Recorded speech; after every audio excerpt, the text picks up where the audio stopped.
Number 1. Lori Vallow Daybell.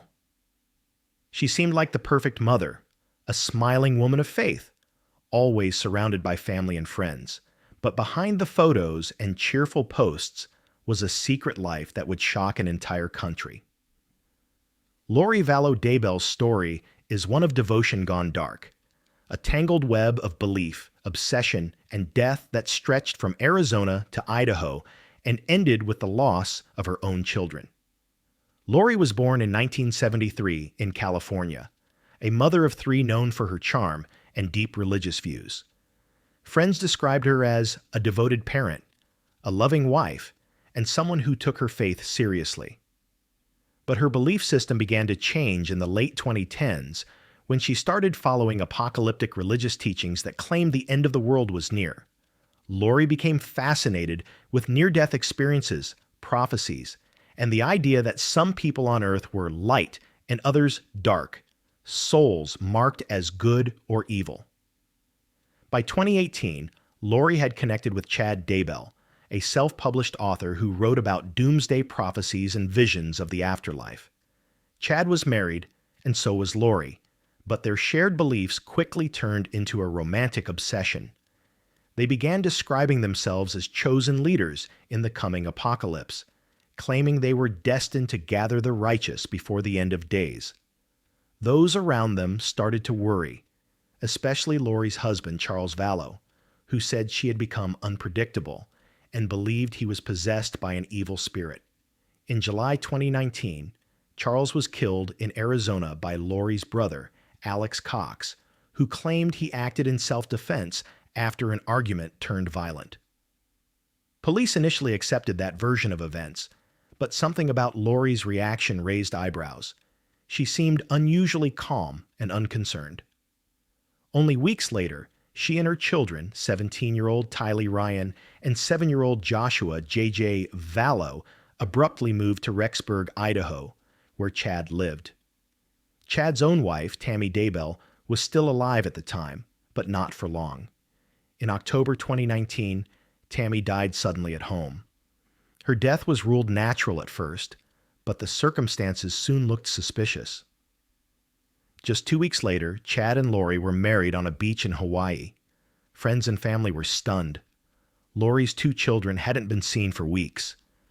When relatives started asking questions, Lori claimed they were safe and living elsewhere, but every story she told kept changing. By late November 2019, police in Rexburg began searching for Tylee and JJ. Detectives visited Lori and Chad's new home, but the couple refused to cooperate and quickly left town. As investigators dug deeper, they uncovered a trail of lies, life insurance policies, and text messages that hinted at something sinister. The search for the children turned into a national story. Months passed with no trace of them, and Lori was eventually arrested in Hawaii in early 2020 for failing to produce her children. Back in Idaho, prosecutors began to piece together a chilling picture. According to evidence later presented in court, Lori and Chad believed that evil spirits had taken over the bodies of certain people, including her own children. They saw death as a way to free them from possession. In June 2020, after months of searching, investigators discovered 2 sets of remains buried in Chad Daybell's backyard. They were identified as Tylee and JJ. The discovery confirmed the worst fears of everyone who had followed the case. The trial began in 2023, with the courtroom packed and cameras banned to maintain order. Prosecutors described Lori as a woman who allowed her apocalyptic obsession and her relationship with Chad to destroy her sense of right and wrong. They presented evidence of text messages between the couple discussing dark spirits and missions, suggesting they saw themselves as spiritual warriors. The defense claimed Lori had been manipulated by Chad's control and truly believed she was following a divine plan. But the jury didn't see it that way. In May 2023, Lori Vallow Daybell was convicted of multiple counts, including the killing of her 2 children and conspiracy in the death of Tammy Daybell. Months later, she was sentenced to life in prison without the possibility of parole. Chad Daybell is still awaiting his own separate trial, facing similar charges. Today, Lori sits behind bars in an Idaho women's correctional facility. Her case remains one of the most disturbing examples of how extreme belief and manipulation can turn fatal. Many still wonder whether she ever truly understood the magnitude of what she'd done, or if she continues to believe her children's deaths were part of some divine purpose. Imagine believing you were chosen to save the world, only to destroy the very people who loved you most. That's the haunting legacy of Lori Vallow Daybell, a woman who once appeared to be a devoted mother, but whose search for spiritual destiny led her to unthinkable darkness. Number 2. Stacy Castor. She seemed like the kind of wife who stood by her husband no matter what. A hard-working mother from upstate New York, Stacy Castor built a life that looked steady and ordinary from the outside. But beneath that calm surface was a series of secrets that would take years to unravel. Secrets involving poison, forged notes, and a shocking betrayal that even her own daughter didn't see coming. Stacy was born in 1967 and grew up in a quiet part of New York. Friends described her as smart, organized, and ambitious, someone who liked to stay in control. In 1990, she married her first husband, Michael Wallace, and together they raised 2 daughters, Ashley and Bree. For years, the family appeared stable, but by 1999, Michael began experiencing strange symptoms: fatigue, vomiting, and confusion that doctors couldn't explain. His health declined quickly, and that January, he passed away at only 38 years old. The death was ruled natural, attributed to a heart attack. Stacy grieved publicly, but within months, she seemed ready to move on. In 2003, she remarried, this time to a man named David Castor. They ran an air conditioning business together, and for a while, things seemed fine. But in August 2005, everything changed. Stacy called 911, saying her husband had locked himself in their bedroom after a heated argument. When police arrived, they found David dead, an antifreeze bottle nearby, and a typed suicide note on the computer. The note claimed David was ending his life out of guilt for killing Stacy's first husband, Michael Wallace. It seemed like an impossible confession, but at first glance, detectives couldn't disprove it. Still, something didn't sit right. Investigators noticed that Stacy barely showed emotion at the scene and refused to let them take her fingerprints. The suicide note also contained phrases that didn't match David's usual writing style. When forensic experts examined the note, they found evidence suggesting it had been typed on Stacy's computer. Even more suspicious, DNA from a turkey baster found in the trash matched David's, hinting that antifreeze might have been forced into his system. The suicide theory began to crumble. The turning point came when detectives decided to exhume Michael Wallace's body from 6 years earlier. Lab results revealed lethal levels of ethylene glycol, the same chemical found in antifreeze. The pattern was too clear to ignore. Both men had been poisoned in nearly identical ways. Investigators now believe Stacy had killed her first husband and her second, all for financial gain. But before they could confront her, she made one more move that would shock everyone. In 2007, as police closed in, Stacy called 911 again, this time saying her daughter Ashley had tried to take her own life. Paramedics arrived to find the young woman unconscious, beside a handwritten note confessing to both men's deaths. But something was off. The note was written in a style that didn't match Ashley's, and the timing was suspicious. Detectives suspected Stacy had written it herself to frame her daughter. Toxicology tests later confirmed that Ashley had been drugged with crushed pills mixed into her drink. She survived, but just barely. And when she woke up in the hospital, she denied ever writing the confession or knowing about the poisonings. With that, the investigation snapped into focus. In 2007, Stacy was arrested and charged with the murders of both husbands and the attempted murder of her daughter. Her trial began in 2009 and quickly became a media spectacle. Prosecutors painted her as calculating and cold, a woman who had used antifreeze, a slow, agonizing poison, to eliminate people close to her while appearing calm and innocent. They presented forensic evidence from her computer showing that she had searched for antifreeze and how to kill with antifreeze before her husband's death.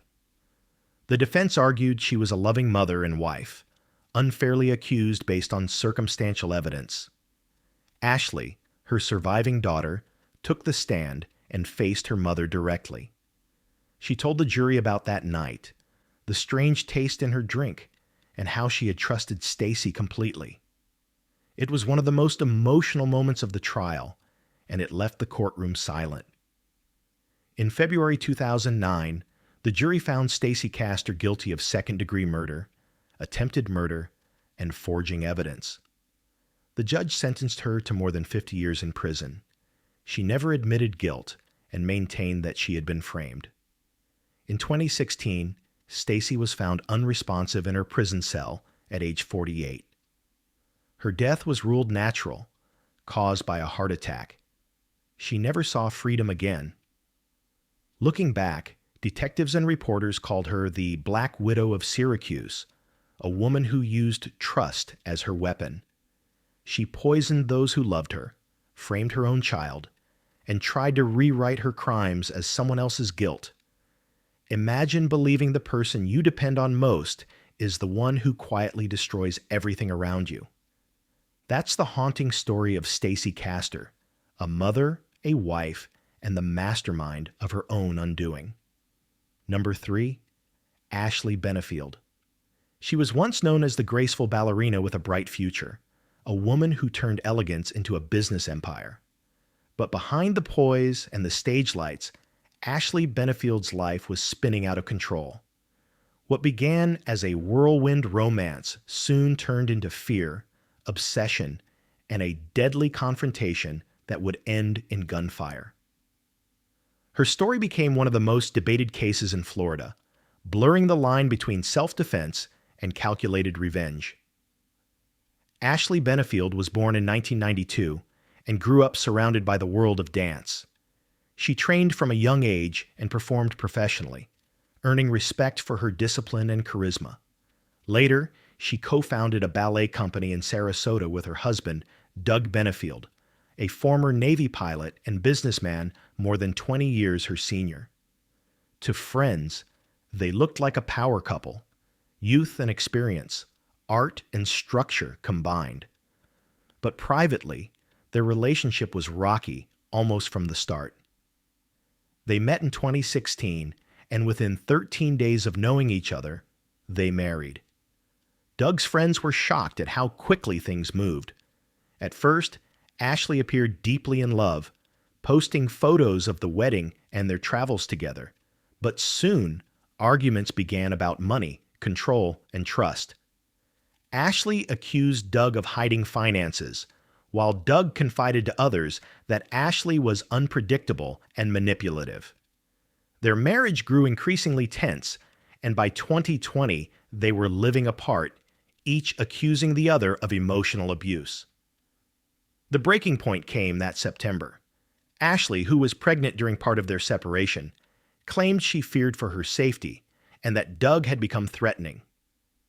She moved into a home in a gated community in Manatee County, Florida. On September 27, 2020, she called 911 to report a shooting.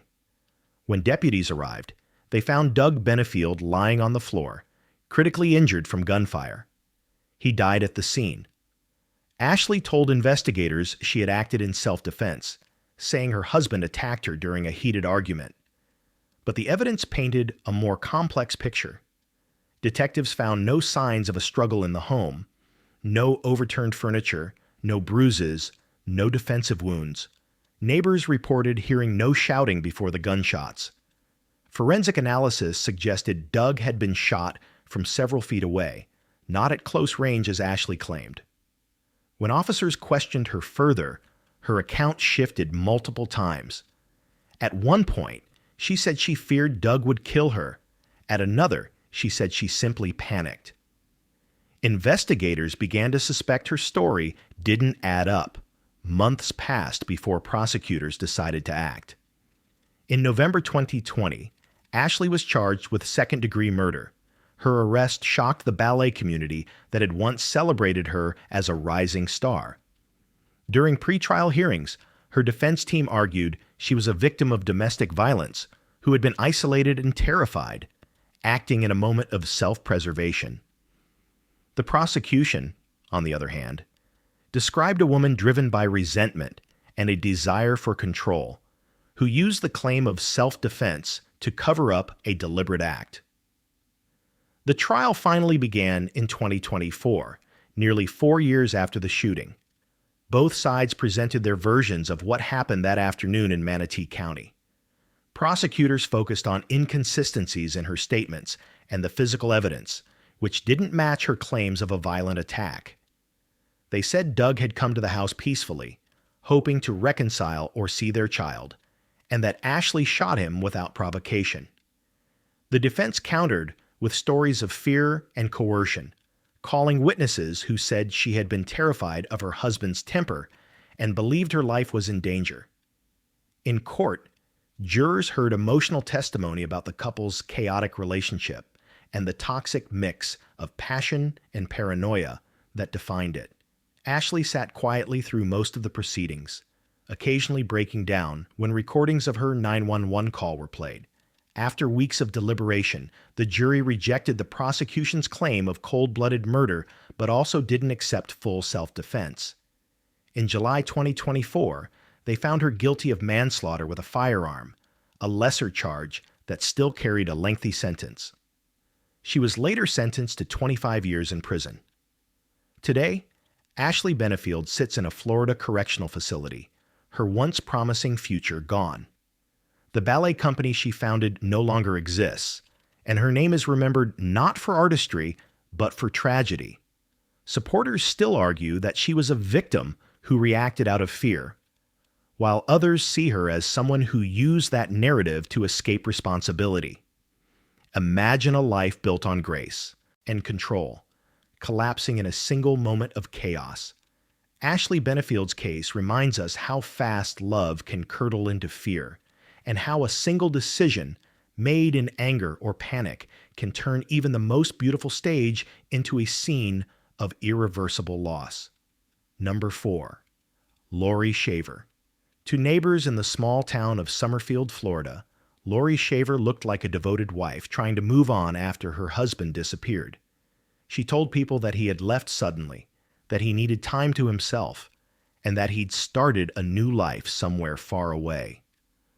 But as years passed and no one heard from him again, the quiet rumors began.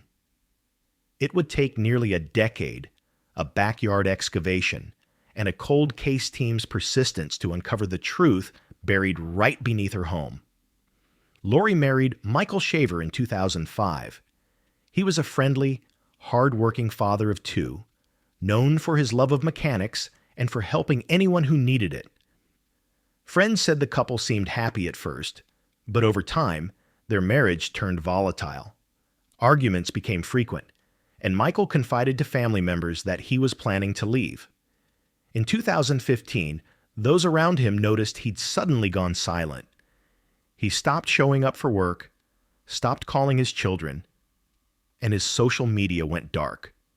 Lori told anyone who asked that Michael had left her, that he'd gone north to start over. At first, people believed her. Michael had occasionally talked about making a change, and Lori's explanation didn't raise alarm.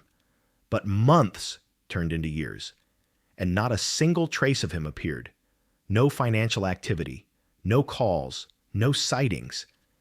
His friends began to suspect something was wrong. One former coworker finally reported him missing in 2018, 3 years after he'd vanished. That's when detectives from the Marion County Sheriff's Office reopened the trail Lori had hoped would stay cold. When investigators first approached Lori, her story didn't line up. She claimed Michael had simply driven away one night after an argument and never returned. But when detectives asked for details, what he took with him, how he left, or who he might have contacted, her answers shifted. She seemed nervous, deflecting questions and emphasizing how unhappy he'd been. Detectives decided to check the home she still lived in, a modest property on SE 183rd Avenue. What they found there would change everything. In early March 2018, forensic teams began to search Lori's backyard after obtaining a warrant. Near a concrete slab behind the house, one she said was built for a fire pit, cadaver dogs alerted investigators. When they began digging, the smell of decomposition quickly confirmed their fears. Under several feet of dirt and concrete lay human remains. Dental records later confirmed what Michael's family had feared for years. The remains belonged to him. He had been shot and buried right behind the home he once shared with Lori. Detectives soon learned that shortly after Michael's disappearance, Lori had poured new concrete over that exact area. She'd also sold some of his belongings and even used his social media account to post updates suggesting he was still alive. To prosecutors, it looked like a deliberate attempt to stage a disappearance and cover up the truth. They theorized that Michael had been killed during a domestic dispute and that Lori had concealed his body to avoid losing her freedom. Still, the case took years to reach trial. Lori was first arrested in 2020 on charges of second-degree murder and evidence tampering.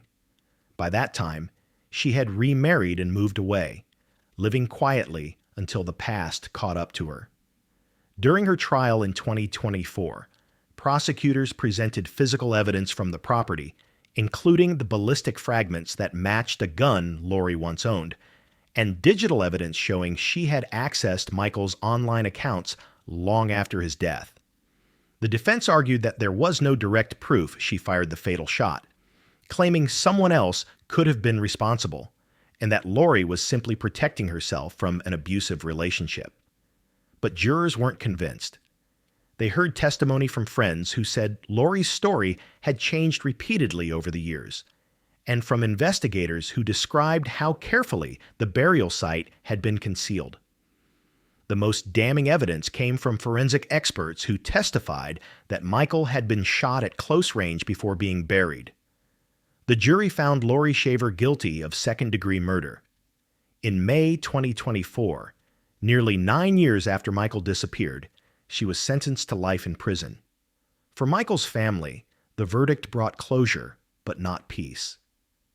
They had lived for years wondering what happened to him, only to learn he had never left home at all. Lori never confessed or showed remorse, maintaining that she was misunderstood and unfairly judged. Today, she remains behind bars in a Florida correctional facility. Imagine believing a loved one simply walked away, only to find they'd been under your feet all along. The story of Lori Shaver is one of patience and persistence, a reminder that truth doesn't stay buried forever. Beneath the lies and years of silence, justice still found its way to the surface. Number 5, Dalia Dippolito. She seemed like the picture of a loving newlywed. Dalia Dippolito had it all: a new husband, a beautiful home in Boynton Beach, Florida, and the kind of charm that made everyone believe she was genuine. But beneath the polished surface was a plan so cold and calculated that it would become one of the most infamous sting operations ever caught on video. Before the crime, Dalia's life looked like a success story. She was young, attractive, and seemed to live comfortably. Her husband, Michael Dippolito, was a successful businessman who had turned his life around after previous legal trouble. They married in 2009, just months after meeting. To friends, they were an affectionate couple, often seen together around town. But as it turned out, that relationship was far from what it appeared to be. Within months of marriage, Dalia began plotting something dark. She allegedly tried to poison Michael by slipping antifreeze into his drinks and also convinced him to put the house solely in her name. What Michael didn't know was that his new wife was juggling multiple affairs and secretly planning to remove him from the picture entirely. In July 2009, Dahlia met with a man she thought was a hitman. She offered him thousands of dollars to kill her husband, even specifying how she wanted it done. What she didn't realize was that the man she was confiding in was actually an undercover police officer working with local detectives. Over the next few days, Dahlia met the supposed hitman several times. Each meeting was secretly recorded by police. She showed no hesitation, no remorse, even stating that she was 5,000% sure she wanted her husband gone. Her calm, casual tone in those recordings would later shock the public. Detectives decided to stage a fake crime scene to catch her reaction. On the morning of August 5, 2009, officers contacted Dahlia and told her that her husband had been killed in what appeared to be a home invasion. Cameras captured her reaction as she rushed to the scene, crying and holding her face in disbelief. But the act fell apart when she was brought to the police station and found her dead husband alive and well. That confrontation became one of the most viewed moments in true crime television history. The footage of Dahlia's fake grief turning into shock was replayed on countless networks and went viral online. When confronted with the recordings, Dahlia claimed it was all a misunderstanding, insisting that she and Michael were working on a script for a reality show. Investigators, however, didn't buy it. The evidence was overwhelming: video, audio, and multiple witnesses. In 2011, Dahlia DiPolito was charged with solicitation to commit first-degree murder. Her first trial resulted in a conviction and a 20-year sentence. However, the case took several strange turns over the years. Her conviction was overturned on appeal due to jury issues, leading to multiple retrials. Each time, Dahlia maintained that the entire situation was staged, that she was being framed for television. The defense claimed police had orchestrated the sting too aggressively, hoping for fame from the media attention. But prosecutors emphasized the plain facts. Dahlia had met an undercover officer multiple times, paid him, and confirmed she wanted her husband dead. In 2017, after her third trial, Dahlia was found guilty again. This time, she was sentenced to 16 years in prison. Her appeals since then have been denied. As of now, she remains incarcerated in Florida, serving out her sentence. Michael DiPolito, the intended victim, moved on with his life. In later interviews, he described the emotional trauma of realizing the woman he loved had planned his death in such detail. He also expressed disbelief that she continued to deny it, even after seeing herself on camera. The case became a study in manipulation and deceit, a real-life example of how charm can hide deeply dangerous intent. What made it even more haunting was Dahlia's composure throughout the ordeal. She never appeared panicked, even after being caught. Imagine thinking your partner wants to build a future with you, only to learn they've hired someone to end your life. The public fascination with her case wasn't just about the crime itself, but about the psychology behind it.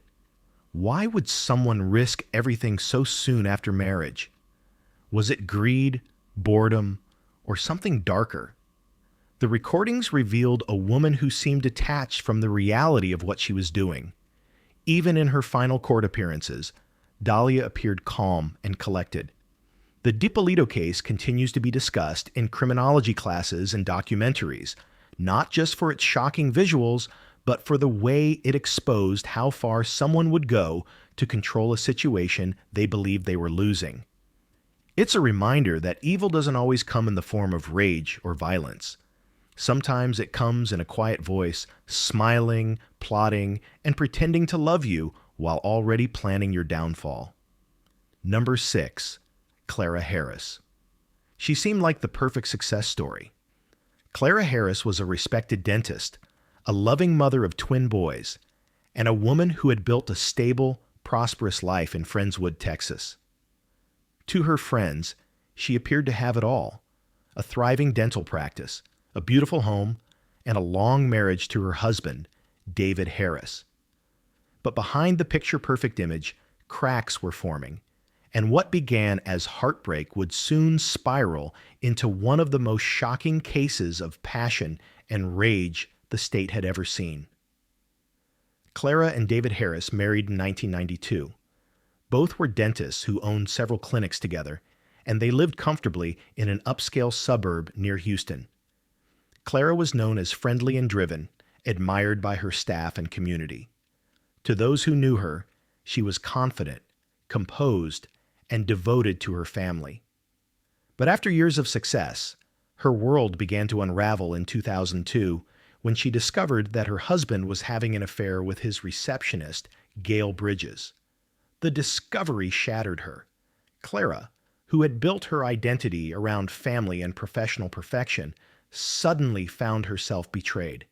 Still, she tried to salvage her marriage. She and David began attending counseling, and Clara even attempted to forgive him.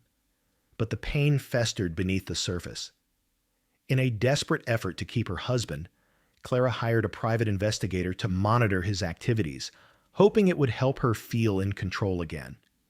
On July 24, 2002, that investigator followed David to a hotel in nearby Nassau Bay. Clara received a call confirming her worst fear. David was with Gail that night. Consumed by emotion, she drove to the hotel in her silver Mercedes, taking along her teenage stepdaughter, Lindsay, who sat in the passenger seat. When Clara arrived, she spotted David and Gail leaving the lobby, smiling and holding hands. Witnesses later described what happened next as chaos. Clara confronted them in the parking lot, shouting at her husband, demanding answers. Then, in a moment of pure emotional collapse, she got into her car, circled the parking lot, and accelerated toward them. David was struck and thrown to the ground. Clara continued driving, circling back multiple times, striking him again in full view of the stunned witnesses and her stepdaughter. When police arrived, they found Clara sobbing near the car, unable to comprehend what she had just done. David Harris died at the scene. The case quickly became national news. A successful, well-educated woman had, in an instant of fury, destroyed everything she had built. Investigators recovered hotel surveillance footage that showed Clara confronting the couple moments before the fatal act, a clip that would later play a key role in her trial. During questioning, Clara admitted to hitting her husband, but insisted it had been an accident, that she had only wanted to confront him, not kill him. Prosecutors argued otherwise, pointing to her repeated passes in the parking lot as evidence of intent. The trial began in early 2003 and was watched across the country. The prosecution portrayed Clara as a woman consumed by jealousy and humiliation, saying she had chosen revenge over reason. The defense described her as a devastated wife who simply lost control in a moment of unbearable pain. Clara's stepdaughter, Lindsay, gave heartbreaking testimony, describing the scene and the horror of watching her father die. After weeks of emotional testimony, the jury found Clara Harris guilty of sudden passion manslaughter, a lesser charge than first-degree murder, but still a serious one. She was sentenced to 20 years in prison and fined $10,000. Many observers believed the verdict reflected compassion for her emotional state, acknowledging that her crime was driven by heartbreak rather than premeditation. During sentencing, Clara broke down in tears, apologizing to her family and saying she wished she could turn back time. She served 15 years before being granted parole in 2018. After her release, she lived quietly in Texas, away from public attention, rarely speaking about the case again. The story of Clara Harris remains one of the most haunting examples of how betrayal can push even the most stable person past the breaking point. Imagine building your life around trust and partnership, only to watch it collapse in front of you. For many, the case became a cautionary tale about emotion overriding reason, about how one moment of rage can erase a lifetime of good. Clara had once been a symbol of professional success and family devotion, but in one tragic night, she became known for something entirely different. Her story endures as a stark reminder of how quickly love can turn to devastation, and how even the most ordinary life can become a cautionary tale written in heartbreak and regret. Number 7. Chasey Pointer.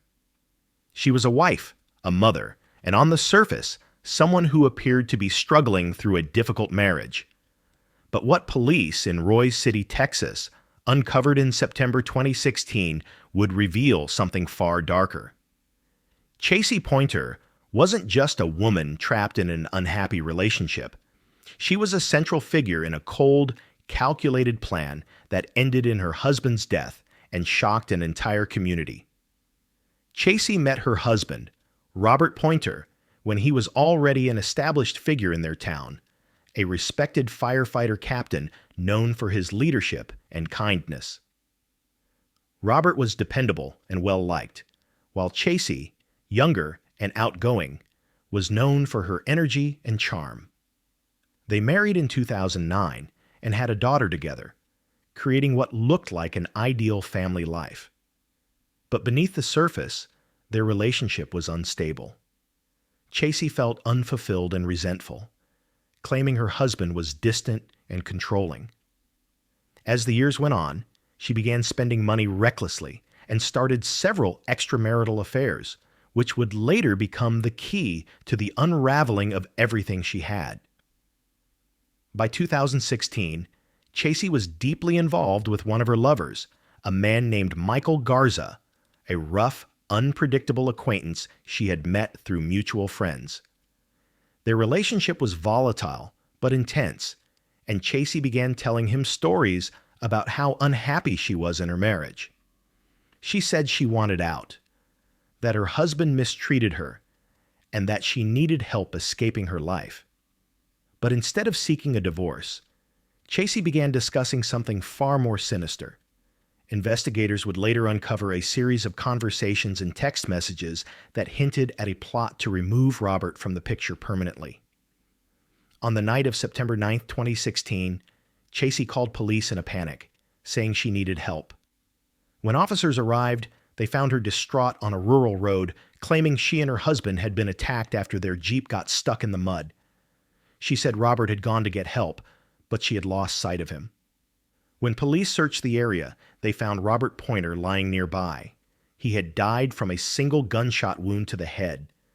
Chasey insisted she had no idea what happened, saying they had been ambushed. But something about her story didn't add up. Detectives immediately noticed inconsistencies.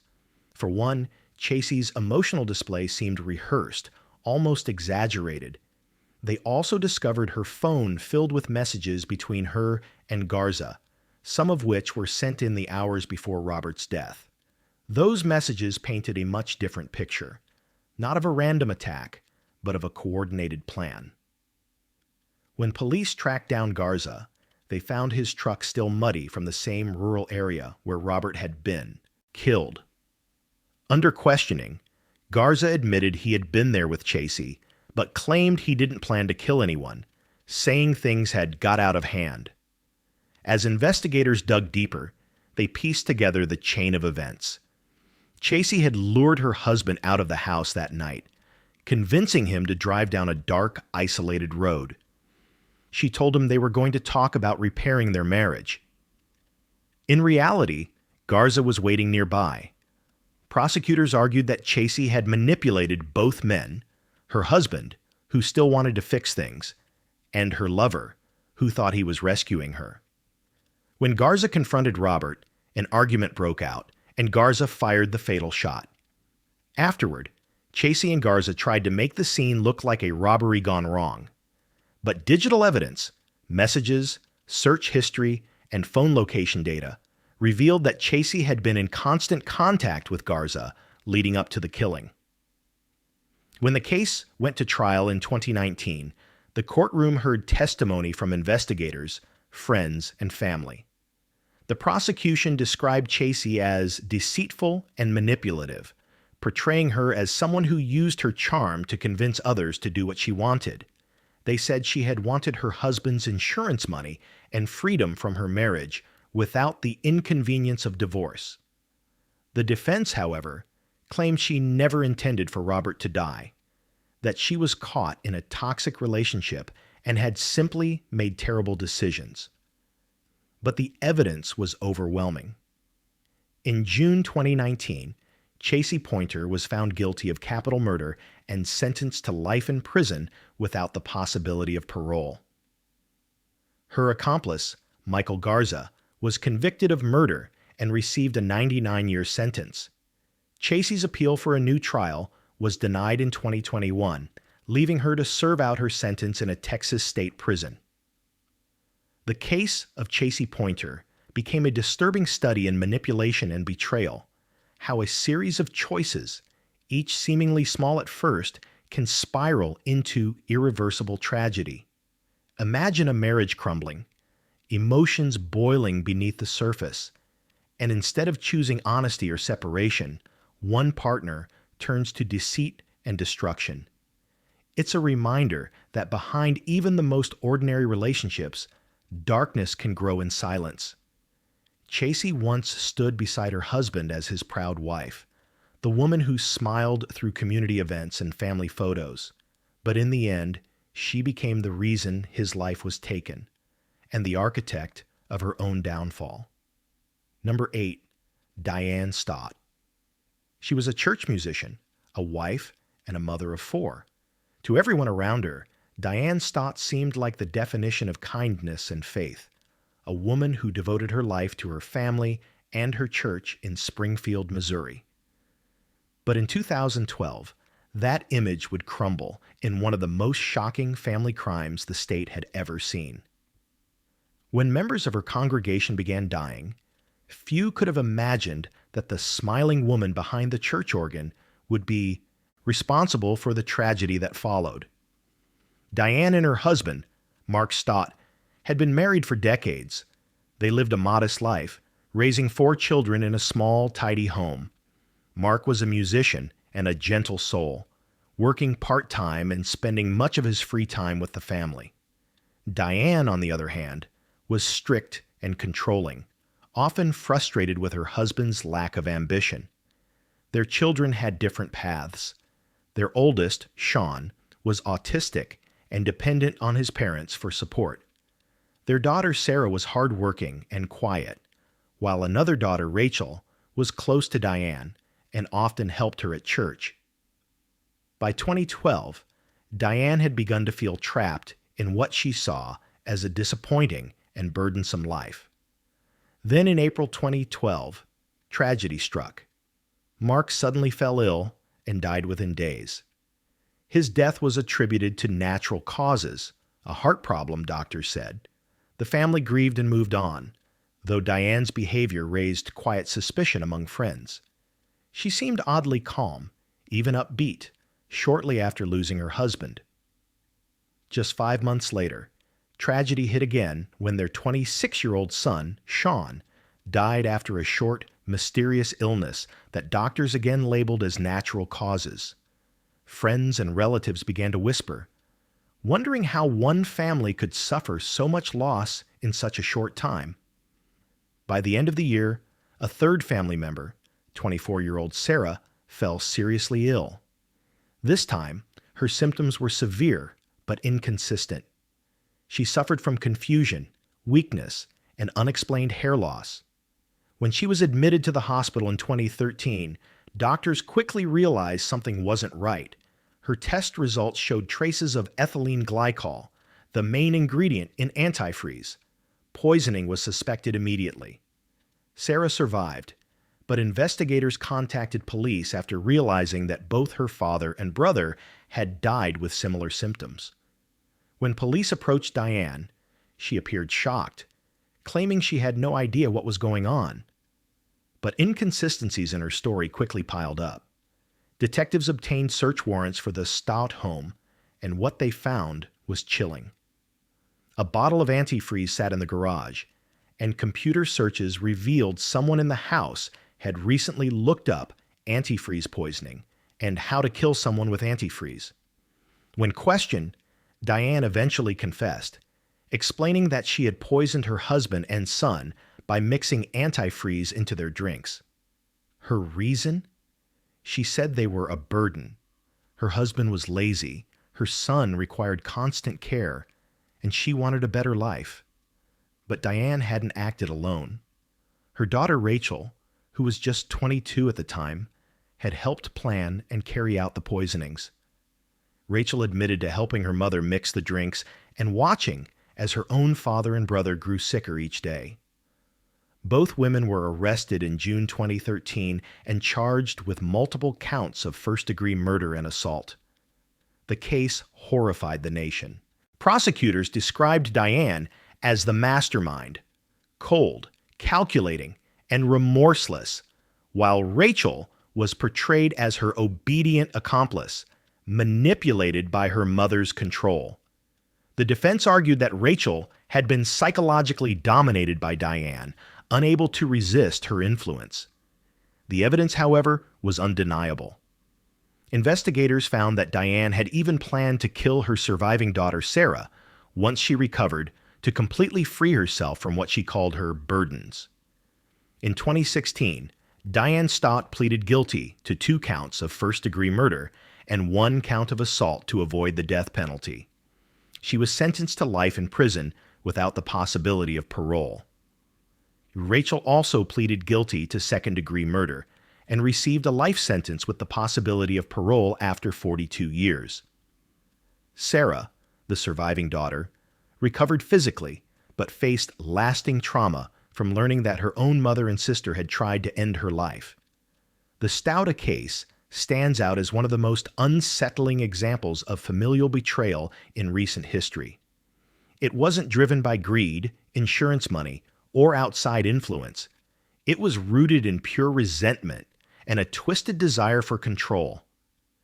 Imagine discovering that the person who tucked you in at night, who prayed beside you and smiled in church every Sunday, was quietly plotting your death.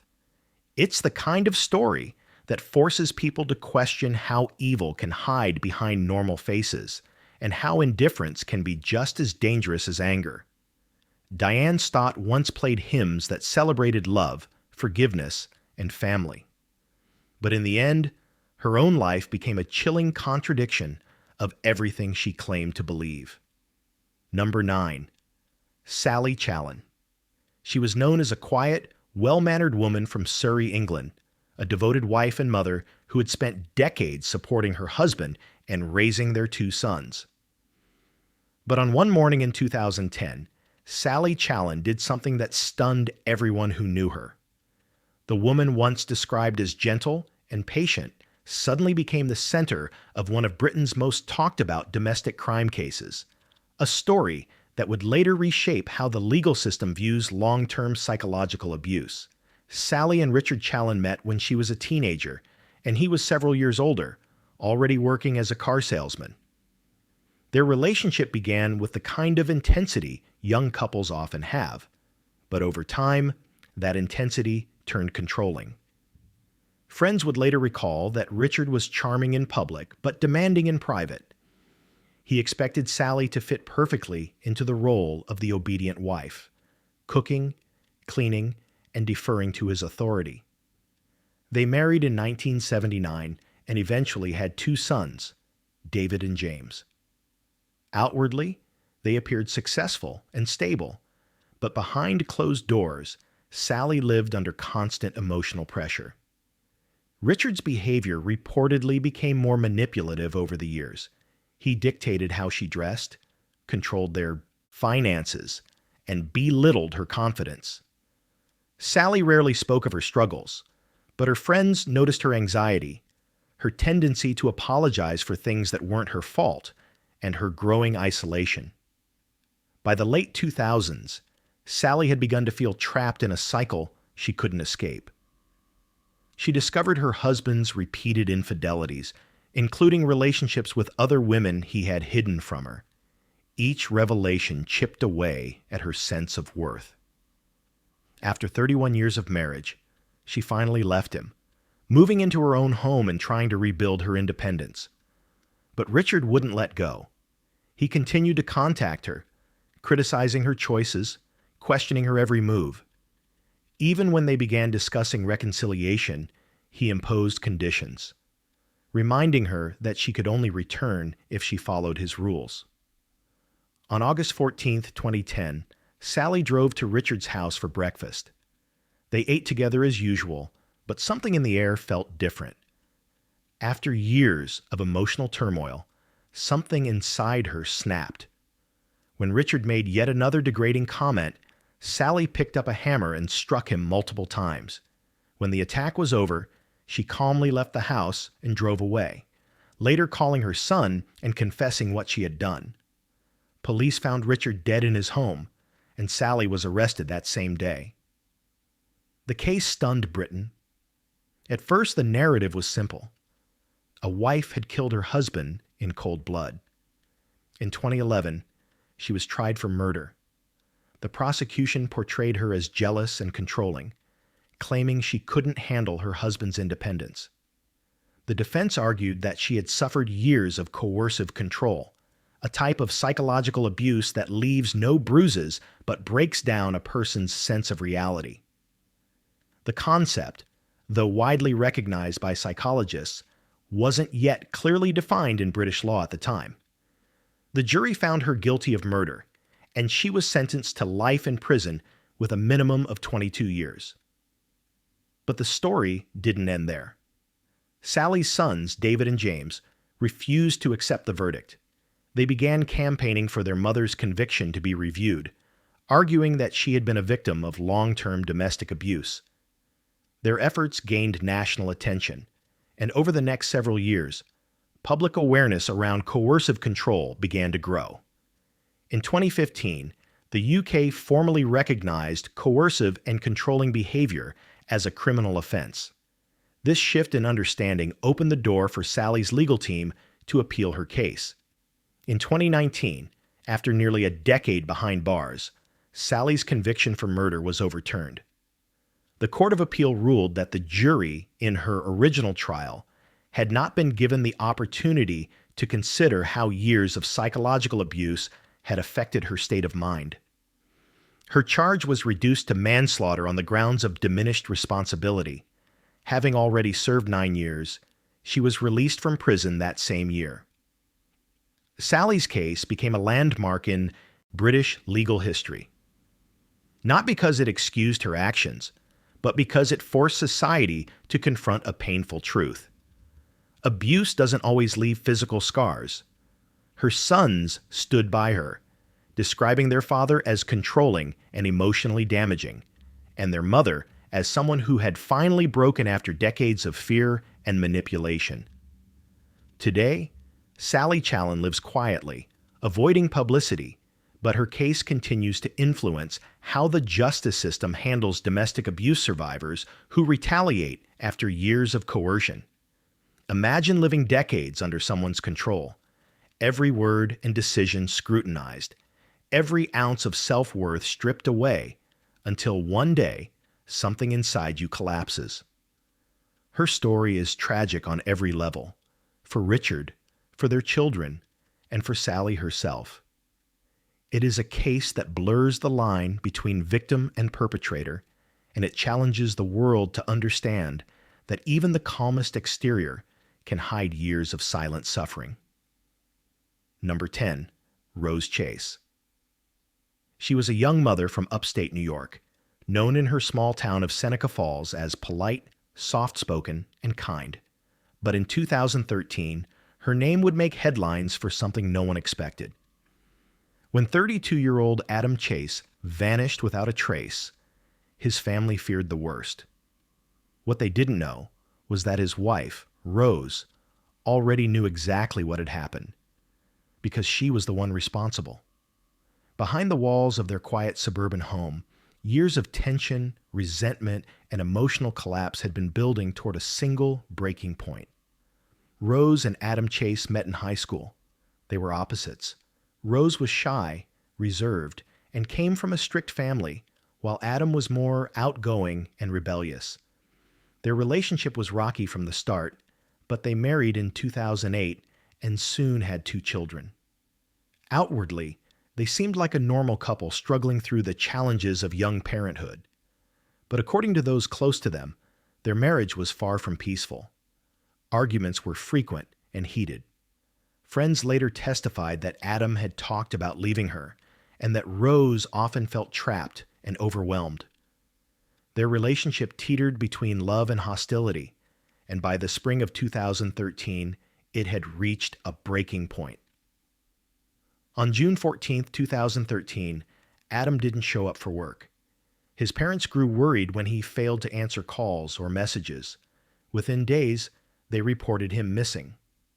Police began a search, canvassing the area and interviewing friends, but there was little to go on. Rose told investigators that Adam had stormed out after a fight and never returned.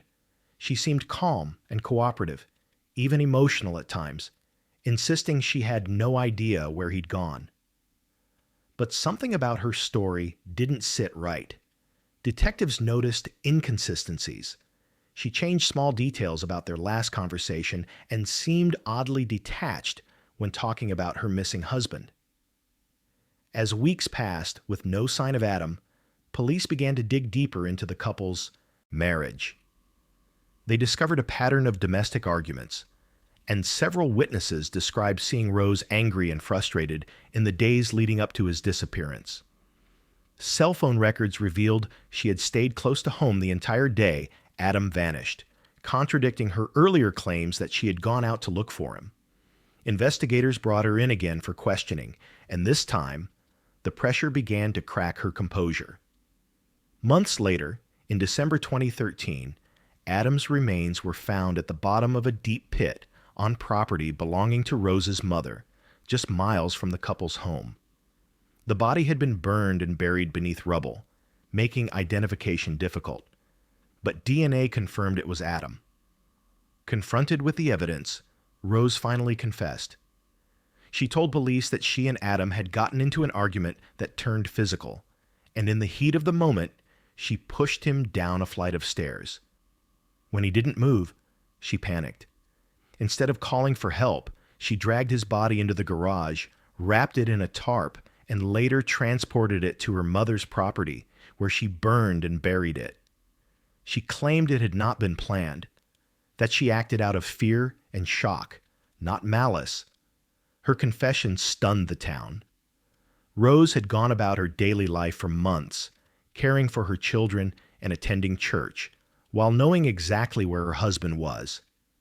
Investigators learned that she had even helped organize search efforts and comforted his family, who had no idea she was hiding the truth. Her calm demeanor during that time became one of the most haunting details of the case.